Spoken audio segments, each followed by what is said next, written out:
All right, look, I know I don't feel good about it. I can't tell you that I'm singing well, but that's me in my element.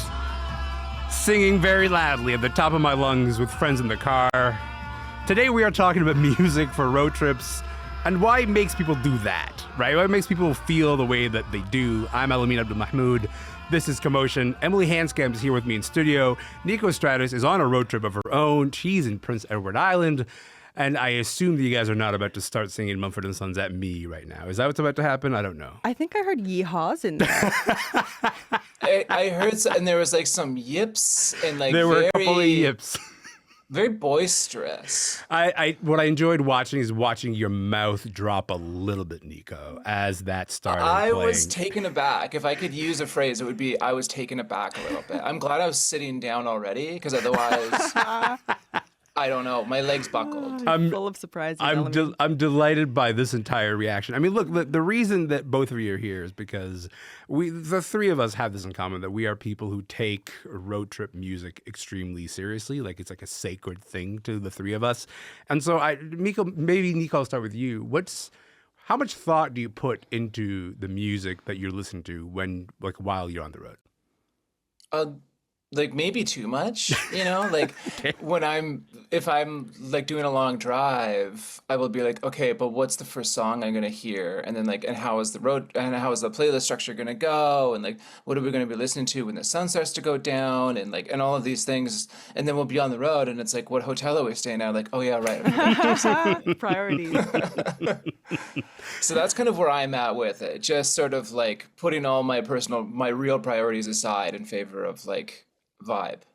I think that's a pretty good approach, to be honest with you, just in terms of like the idea of like, okay, the vibe is primacy, but the vibe is sort of like more important than anything else. Because for me, when I'm making a playlist for a road trip, first of all, I start thinking about being like, how long do we have before we hit the highway? That's like pre-road trip music, Mm-hmm. I'm like, we're not quite on the road yet, but we're getting gas. We're sort of excited. Oh, yeah. That still kind of counts as road trip music, but it's a different kind of road trip music.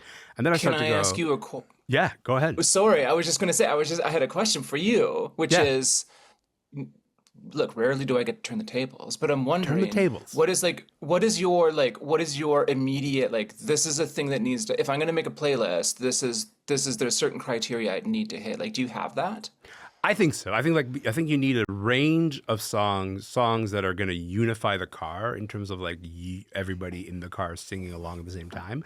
But then also crucially, I think like you need spaces where people can just talk, like spaces where every once in a while people are like, we got to turn to each other and go like, hey, there's a person sitting next to me, and the music can't, overtake the conversation. So there's like a real balance in terms of like the DJing, because if you're going to play just like all killer, no filler, you're going to be out of steam within like 20 minutes. And so you kind of want to like build up and then kind of like dial it down, then build up and then dial it down. Emily, how do you think about this? I mean, I'm also impressed and jealous because the two of you seem to be able to like pre-commit to the vibes that are going to be needed in a certain car. And I think that's my weakness, where I'm like the person at the aux, like in the car, in the moment, trying to do it, like feel the vibe as we go. I find it hard to predict, to know, like, who's in the car? Am I alone? What's my relationship to the people in the car? What's the weather? What's, like Nico said, what's the time of day?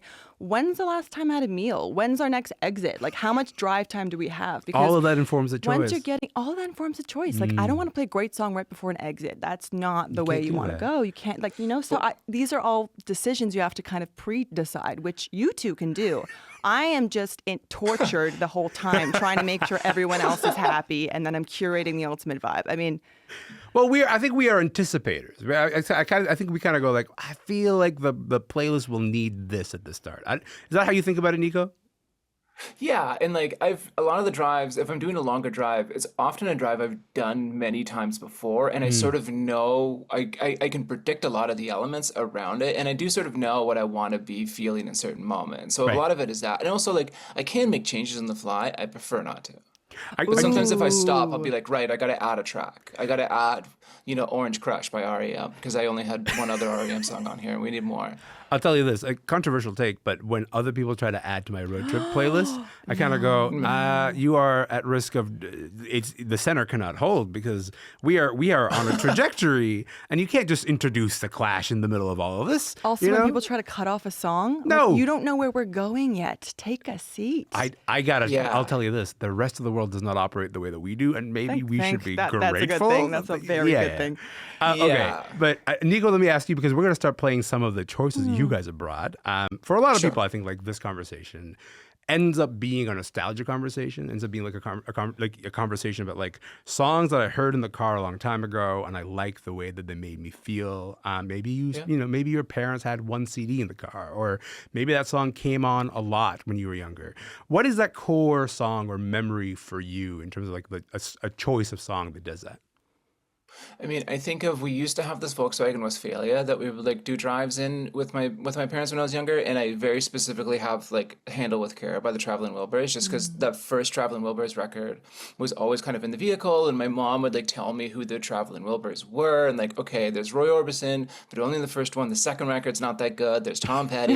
They all have like fake names, and it was like this whole thing, and I just remember like absorbing it all, and the music just sort of being in the background while I'm rolling around on the bench seat in the back of a Volkswagen. And it was just very formative for me of like, right, the music is sort of making this moment come alive. And it's like the reason why I can still, like, I know how that van used to smell. I remember what the color was like because I can still hear Handle with Care, and it sort of like builds the memory around it. I think I know how that van smells just based on you saying that. But let's play a little bit of Traveling Wilburys' Handle with Care.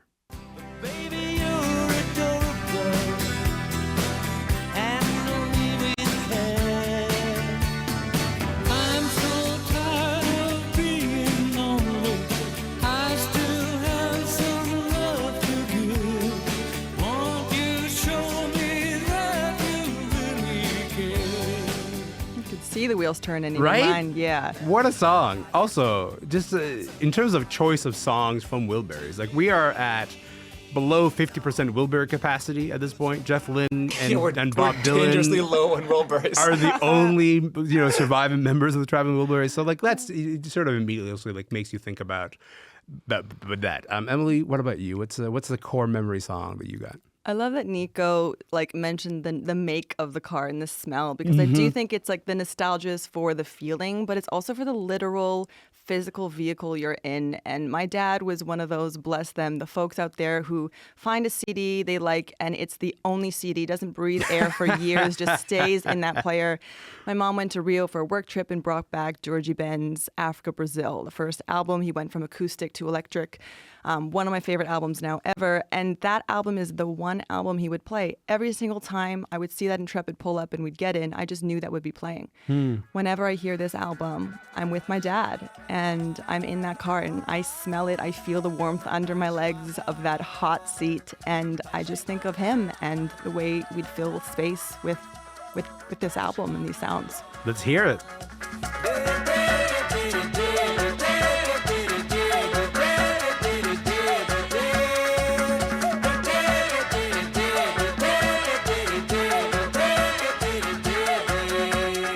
First of all, I like the immediately like soft nostalgic look on your face. It just kind of takes you back to that place. It does, and it cements like your musical taste now. Like, Brazilian music is like a major part of my musical identity, and I thank Rio, my mom, and my dad, and that Dodge Intrepid for that. And for that reason, I worry what's going to become of my child, because all they've had is Paul Simon in the car all the time. So let's see how that pans out.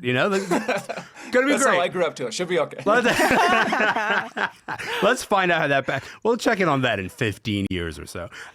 Nico, you said that you build your playlists in terms of time, in terms of like to hit a certain emotional note at a certain point. So if it's like there are songs like if you hear this, you got to hear it at dusk. Like there's this song that you can only hear during the daytime. There's a song you can only kind of hear during the evening. And there's something magical about a song that you talk about that you want to hear when the sun is setting. What song is that? So there's an album by the War on Drugs that Yeah. I can never listen to at home. When I put it on at home, I feel nothing. Like less, it's like water running in the background. It's less than zero. But if you're in a vehicle and you're moving and the sun is setting, we were driving through, my partner and I did a long drive a couple years ago. We were driving through Northern Ontario and the sun was setting and Red Eyes by the War on Drugs came on. And it was just like, this is the greatest song that's ever existed and will ever exist. And it just made this moment so perfect where even now we're like, remember that time? Okay, let's hear it. Let's do it. Beat it down to get to my soul. Against my will. Anyone can tell us you coming. Baby, don't mind. I don't think that song is like water running in the background at any moment of the day, but you know what? It's so true though what Yeah. Nico's saying about like a certain type of like flavor of atmospheric music that it's like meant to be listened to while moving. Yeah. And War on Yep. Drugs is such a great example of that. It's true. Like when you're sitting still listening to War on Drugs, it just hits so different than when Yeah. you're speeding down a highway. I mean, like Totally. Also, particularly like this idea of that particular song, because I do think that song has this like expansiveness to it. That like the more you listen to it and the more space that you have, the sort of, like it's Open allowed road. to sort of take up that space. You know, And when it's got a vessel to fill, right? Like when you're driving Yeah. and you've got kind of like, especially when it gets to kind of dusky is when conversation starts to lull a little bit and you're just kind of just like operating on instinct. And when that comes on, it is just like, it kind of fills the vessel of both the vehicle and kind of yourself. And it's like very replenishing in its own way, which is kind of perfect in a road trip song. Yeah. filling the vessel of the vehicle and also yourself. What that reminds me of is like this song that is quite often actually is like on my driving playlists. And I say driving playlist because I'm someone who like, if I'm making a 25-minute trip across town, I can't leave until I make a new playlist for specifically Sure, that yeah, drive. yeah. But, and that's, I don't recommend living this way to anybody. But I do think that there's something that happens when you do need to turn inwards, and some songs sort of invite you to turn inwards. And for that reason, people are often surprised that I put this song on my driving playlist, on my road trip playlist. But can I just play you guys a little bit of Tracy Chapman's "All That You Have Is Your Soul"? Let's Oh, hear it. yes. Yeah, yeah.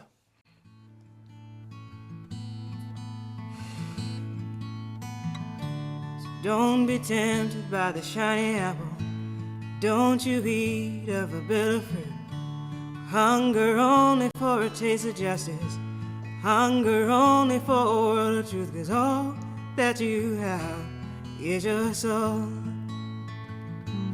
So what I acknowledge, like it's not a loud song, it's not a fast song by any No. stretch. Can I ask you a question though? Yeah.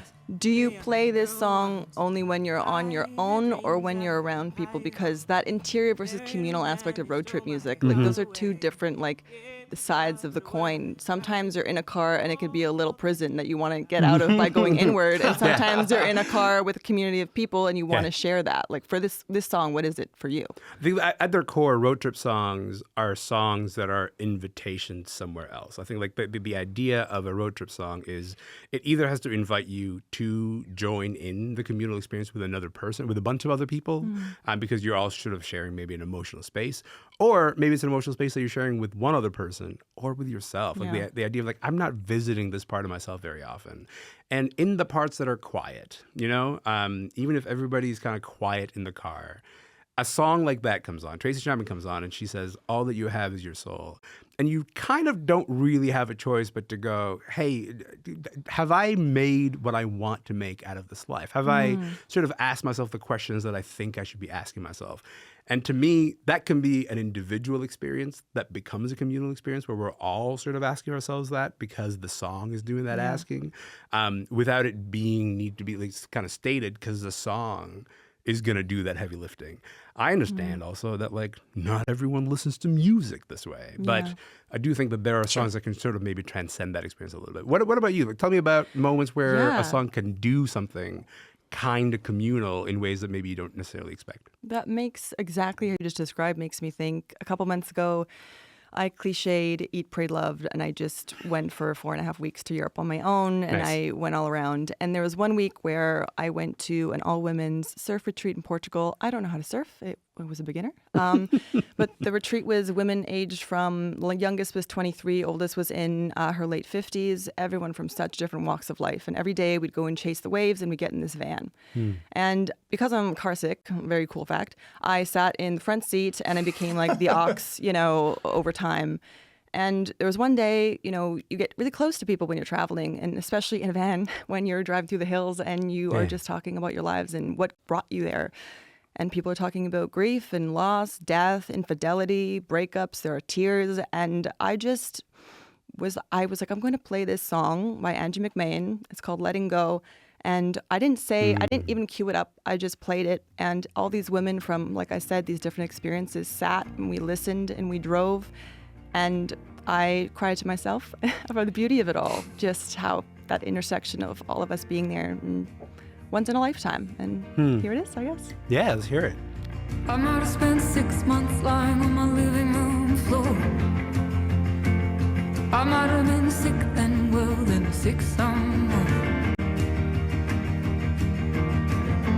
I might be proud of me than I ever have been. I've been learning about letting go.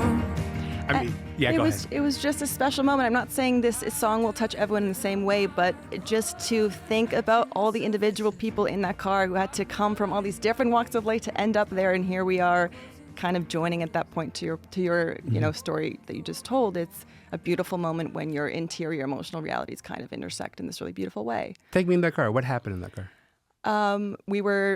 Before that, I was playing a bunch of pop hits. We were singing along, and then someone told a story, and there were tears, and you got to change the channel. Like Nico was saying, look at a little vibe switch. And then in that moment, everyone stopped talking, and everyone just listened. And then it finished, and everyone was like, who was that? And I said, it's Andrew McMahon. And then it led to more conversation, because I'm sure when you're playing Tracy Chapman, a song like that, for the right crowd, quote unquote, it opens up all new avenues for conversation and vulnerability and connection, which I think is another facet of road trip music. And good road trip music is like, how can we say things through music or let other artists say the things that we maybe can't to each other? I appreciate the emotional frequency that we're all maybe sort of operating on. I am also cognizant of the fact that there will be people listening to this who are like, hey, a road trip song is just a song that is fun to listen to It's fun, while I'm driving in It is, the like, fun, car. right? What do you mean it's one of these? I'm sensitive to those people. And to those people, Totally. I say, can I play my pick of a song that is like, this is just uncomplicated fun? That does exist on the show Yes, also. please. Let's hear my choice for that is Carly Rae Jepsen. When I party, then I party too much. When I feel it, then I feel it too much. When I'm thinking, then I'm thinking too much. When I'm drinking, then I'm drinking too much. I'll do anything to get to the rush. Now I'm dancing and I'm dancing too much. So be careful if you wanna miss touch. 'Cause if I love you, then I love you too much. Is this too? Is this Nico, What's the track distance between Tracy Chapman and that song? they cannot Yeah, they can't be close to each other. There's They a can't. chasm there. They're not even within a 20-minute period of each other. You got to work up from one to the other. You have to, because I'm cognizant of the fact that like there should be long stretches of a road trip that just sort of feel like fun, and then also parts that go like, oh, we are traveling, we are being more expansive. And Nico, maybe the question is to you, like what we're getting at here is that like, there's something sacred about this process. There's something maybe sacred about the road trip song, that it does something a little bit more than a song that you listen to at home or a song that you listen to even on your commute every morning. How does that land for you, this idea of like a sacredness to a road trip song? Well, you're sharing something of yourself in that way. There's this sort of, especially if you're doing a road trip with like one or two people and people that you're close with, or maybe starting to get close with, there's almost a kind of vulnerability of like, well, these are the songs that I'm selecting that are the soundtrack to this larger movement. And it is this sort of like, I often really struggle with playing music around people, even though talking and writing about music is mostly my job, but it is like, I'm like, do I have bad taste? Do they hate this song? Like, I get really entirely in my head. So this invitation to like share in this thing with me and let's talk about it. Let's talk about these songs, whether it's, we're driving around listening to the New Pornographers, like their early catalog and talking about, right, remember Master Romantic? Isn't this so great? or listening to punk rock records that were really important in high school, or, longer drives, you're listening to something more somber, or, like a Tracy Chapman even. Yeah. And just like, you're getting into this sort of like heavy emotional core of it all. And it is this sort of vulnerability and intimacy you're building with somebody, even if it's somebody you've known for quite a while, because you can't go anywhere. You're trapped in here. And like, you kind of have to like live in this moment. It sort of asks you to be a lot more present than you maybe would in any other situation. Well, I'm cognizant of the fact that given that idea of that invitation to intimacy and for people to get to know you, one of the songs that you've picked here is "What's the Frequency, Kenneth" from REM. Yes. And I'm interested in that particular choice because what is the thing that you're trying to communicate when you have people say, you know what, as part of our experience here, we're going to play "What's the Frequency." And actually, first, let's hear a little bit of "What's the Frequency." What's the frequency, Kenneth? The shopping's a drain.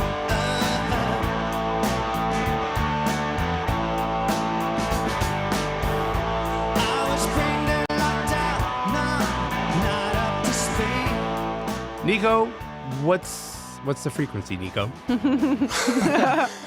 I always like to be like, oh, do you know the anecdote that this song is supposedly about somebody that jumped, I believe, Dan Rather, and was yelling, "What's the frequency, Kenneth?" at him, which is the impetus for the song. It allows me to share a little factoid, and then we get to talk about how great the song is.